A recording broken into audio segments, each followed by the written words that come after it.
Good afternoon, Silverback. This is a video for our next chapter of The Wild Robot.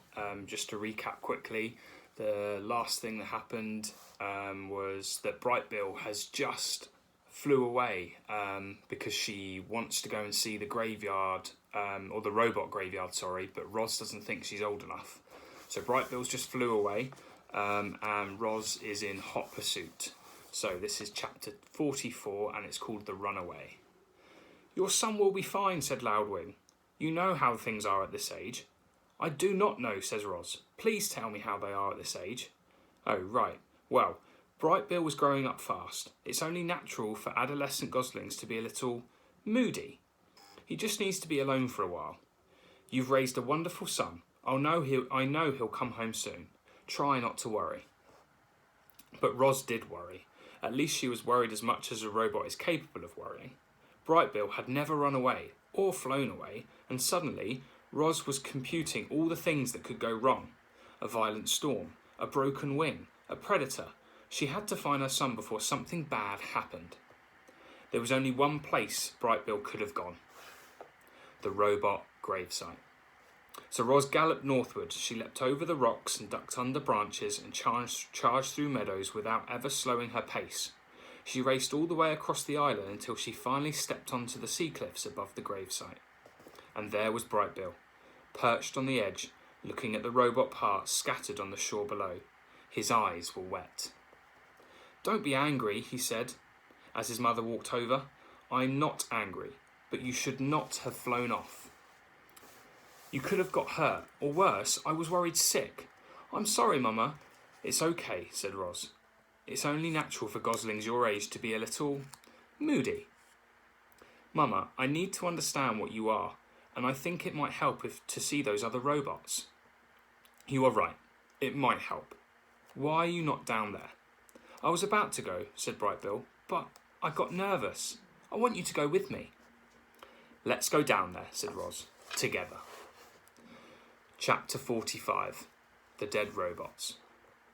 The gosling floated on the breeze beside his mother as she climbed down the cliffside.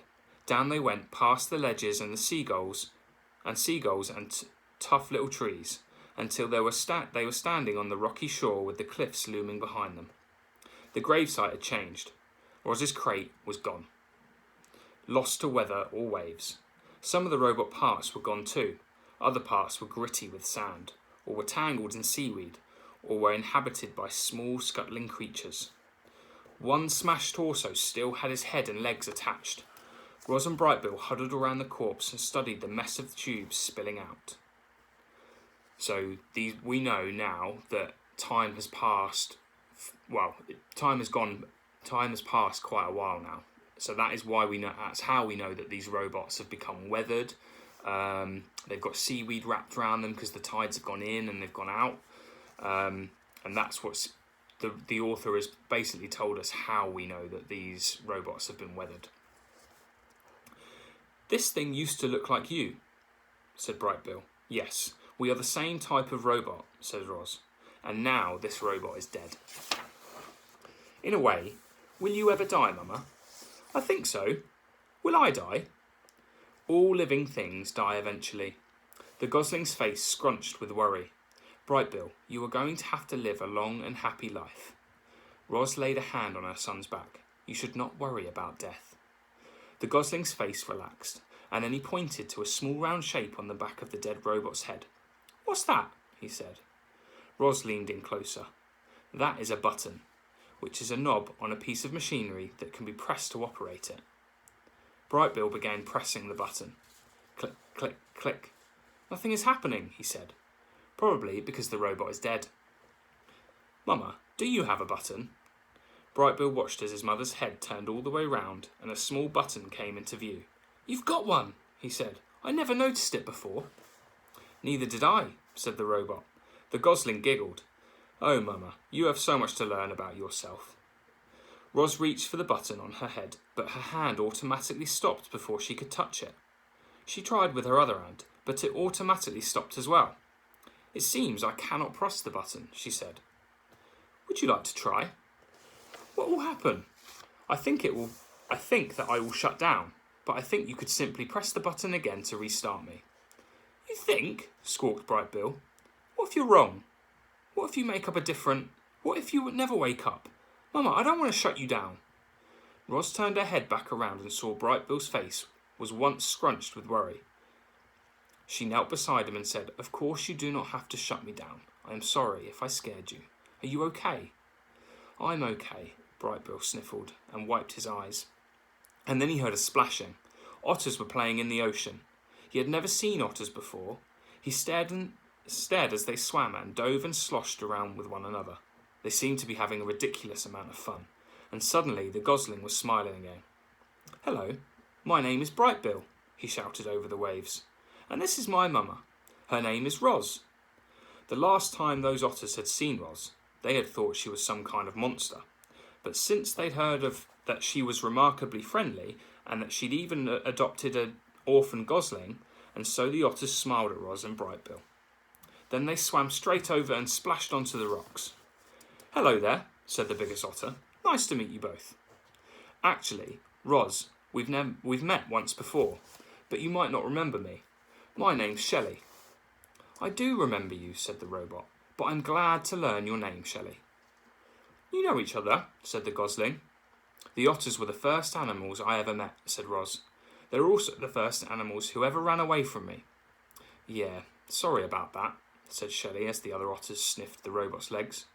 "You know, Bright Bill, when we first saw your mum, she was packed in a box surrounded by soft, squishy stuff." Bright Bill's brow furrowed. It means it screwed up a little bit. "You wouldn't believe how small she looked, all folded up in there." Bright Bill's nose sniffled. "We thought she was dead, but when we reached into the box, she came to life and climbed out looking like a sparkling monster." Bright Bill's eyes welled up with tears, and then he felt his mother scoop him into his arms. "Are you okay?" she whispered into his ear. "I think I've learned enough about robots for today," he whispered back. "I am sorry, otters," said Roz, "but we really must be going." "I hope it didn't upset that little guy," said Shelley. "I thought he'd like to hear how we first met." "Bright Bill will be fine," said Roz, using a friendly voice. "But we have had a very busy day and we should go home. It was nice to see you again. Goodbye." Roz turned, and with her long strides she carried her son away from the gravesite and over to the base of the sea cliffs. "Would you like to sit on my shoulder as I climb?" said the robot. "I feel like flying," said the gosling. "I'll meet you at the top." Bright Bill flapped his wings and disappeared into the sky. Roz began scaling the wall. Up she went, expertly negotiating the rocks, columns and ledges, until she hoisted herself up onto the cliff top, where two young bears were waiting. Chapter 46. The Fight. "Hello, bears. My name is Roz." "Oh, we know who you are," said Sister Bear. Her voice dripped with sarcasm. "We're very happy to see you again." "We're very happy to see you again," echoed the brother bear. "Why do you always repeat what I said?" said the sister bear to her brother bear. "It's so annoying. I was just backing you up." "Let me do the talking." "Fine. You don't have to be so mean about it." The bickering bears were interrupted by the robot's friendliest voice. "With whom do I have the pleasure of speaking?" "How rude of us," said the sister bear. "My name is Nettle, and this is my little brother, Thorn." "I'm not little," snapped Thorn under his breath. "It's so lovely to meet you both," said Roz, "but I'm afraid I really must be going." "And I'm afraid we can't let you do that." Nettle stepped into Roz's path. "My brother and I, we don't like monsters." "I'm not a monster, I'm a robot." "Whatever you are, we don't like you," said Thorn. "We hear you've become very comfortable on our island," said Nettle. "Now we're going to have to make you very uncomfortable." "Yeah, we're going to make you very uncomfortable." "Stop repeating me, Thorn." Poor Roz was in serious trouble. The bears were closing in on her, but she couldn't run, she couldn't hide, and she couldn't fight. The robot didn't know what to do, but before she could do anything, there was a loud squawk and a streak of feathers. "Stay away from my mama!" Bright Bill swooped down and skidded to a stop between the robot and the bears. "So the rumours are true," Nettle laughed. "There really is a runty gosling who thinks this robot is her mother. How could anyone be so stupid? Do yourself a favour, gosling, and fly away before you get hurt." "She is right," Bright Bill said Roz. "Please let me handle this."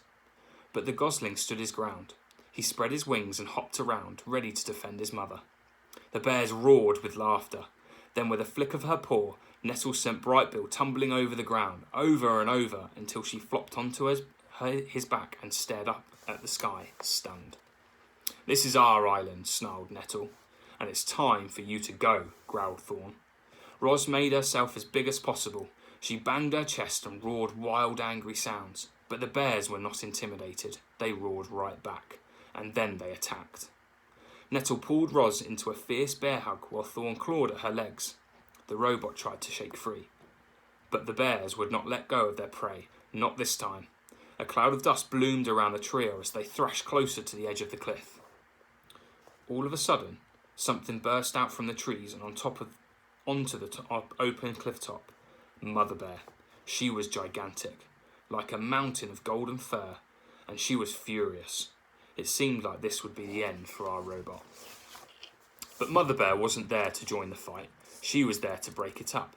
"Nettle, Thorn, get over here this instant." The young bears should have listened to their mother. Instead, they pretended not to hear her. Nettle slashed at Roz's body, and Thorn began wrestling with her foot. She grabbed the foot with both paws and forced it up from the ground. Then, with every ounce of his strength, he twisted the foot around. Reader, the following events happened very quickly. First, there was a strange thwip sound as the robot's right foot popped off her leg and sailed through the air. Then everyone toppled over. Nettle and Roz fell sideways along the edge, but Thorn fell backwards and tumbled right off the cliff. Do you know what is the most terrible sound in the world is? It's the howl of a mother bear as she watches her cub tumble off a cliff. Mother Bear's howl was so startling that it snapped Brightbill right out of his stupor. Her howl was so powerful that it shook Roz's entire body. Her howl was so loud that animals heard it clear across the island, but there was no reply from Thorn. Mother Bear's howl slowly faded, and she wilted to the ground. That paragraph is pretty much saying that the bear's gone over the cliff, and then the mother is scared for her son's life. So she's making those howls because she's worried about what has happened to Thorn. We can see on the next page, Thorn is hanging on. There we go. Roz watched as her detached foot sailed over the edge and plummeted down to the shore below. It fell past circling seagulls, smashed off a rock, and disappeared into the waves. And that's when the robot noticed something furry dangling from the cliffside. Thorn! His full weight hung from the tree that was rooted to the rock wall. He gripped the tree tightly in his jaws and looked up at Roz with wide, frightened eyes. "I see Thorn," shouted Roz. "Grab my legs, quickly!" Mother Bear and Nettle scrambled to their feet. Each bear took a leg in her mouth, and together they slowly lowered Roz's head first down the cliff. Thorn whimpered through clenched teeth as he watched the robot approach. Then he felt her strong arms wrap around him and heard her booming voice holler, "Pull us up!" Thorn let go of the branch and cried, "Please don't drop me, Roz. I don't want to die." "Don't worry," said the robot. "I will not drop you." The next few moments seemed to drag on and on. Mother Bear and Nettle kept pulling on Roz's legs, and more of the robot slowly came into view until a furry golden head finally appeared, and Thorn leapt into the embrace of his family. So that basically means that Thorn is now relieved and he's ran back into his mother's arms because he's happy that he's now alive, or he's still alive. So the bears, they had a fight with Roz to the point where one of the baby bears, Thorn, went over the edge. Originally the bears were really cross at Roz and they didn't like her. But now I wonder what's going to happen now that Roz has saved one of the bears. So that's the end of today's reading. The next chapter is chapter 47 and it's called The Parade. It was lovely reading to you again, Silverback, and I will speak to you soon. Goodbye.